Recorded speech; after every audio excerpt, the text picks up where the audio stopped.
All right, guys, welcome back to another video. It's your man Jay Will. So I cracked my Whitestone Dome tempered glass on the top right corner. So I went back to what worked for me, which was my RhinoShield setup here. The tempered glass comes with two in here. Now it comes with one that's a borderless, and then it comes with this one that's trimmed in black around the edges. But this tempered glass is the old style where it's just adhesive around the edges. But this particular glass, it actually doesn't show any of the little rainbowing effect. This is actually one of the better ones. This tempered glass is going to cost you 30 bucks. It does have the dot matrix in there. But this tempered glass will cost you $30. So you make that choice whether you want to, or do some research and see if you can find it at a cheaper price. But I actually got this from RhinoShield over a year ago, and way back in like October, before I had a skin on my phone. And I used this, but I didn't use it very long. So this is how it looks with my skin on the Galaxy Note 8, and I think it looks absolutely fantastic. The setup now, and the touch sensitivity is something you guys are going to ask me a question about, so I'll get to that in a second. But you can see the RhinoShield has the ports and everything cut out here specifically for the actual Note 8, and you know it should work perfectly fine. And this also, I wonder, I'll test this on the Galaxy Note 9. The Galaxy Note 9 actually has a shift in the buttons, and I'll talk about that in another video. But the Galaxy Note 8 setup here is really nice. The tempered glass and everything works well.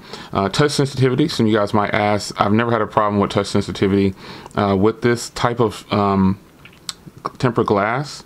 But the RhinoShield seems to be even more fluid than the other generic ones that I've gotten in. And I hate to call them generic, but they cost like $5 to $10. And sometimes you get what you pay for. So, but other than that, you know, the touch sensitivity is there. It's working just as it should. And I've got another backup in here if I decide to, if something happens to this one, they give you two in here for that 30 bucks. And again, one is a clear, I'll show it to you. One is a clear and like borderless design. And again, I'm using the one that's not borderless. So this one is still brand new after sitting in here for over a year. There's no black on the edges. That's the difference. That's the only difference. So there you have it, man. The kit comes complete with everything that you need. So if you decide to, if you're thinking about something other than Whitestone Dome, I can definitely recommend RhinoShield, because I have a lot of RhinoShield gear for a lot of my devices. But it's just, honestly, the Whitestone Dome is a very, I had that Whitestone Dome on here for the life of the phone after taking this one off, which was at least 9 months or so, probably about 8 months or so. And I had no problems with it, but I dropped it and it did crack on the side. The screen is still great under there. But I went back to what worked for me initially, which was the RhinoShield setup. So there it is in all its glory. My Galaxy Note 8 with the new RhinoShield setup back into place.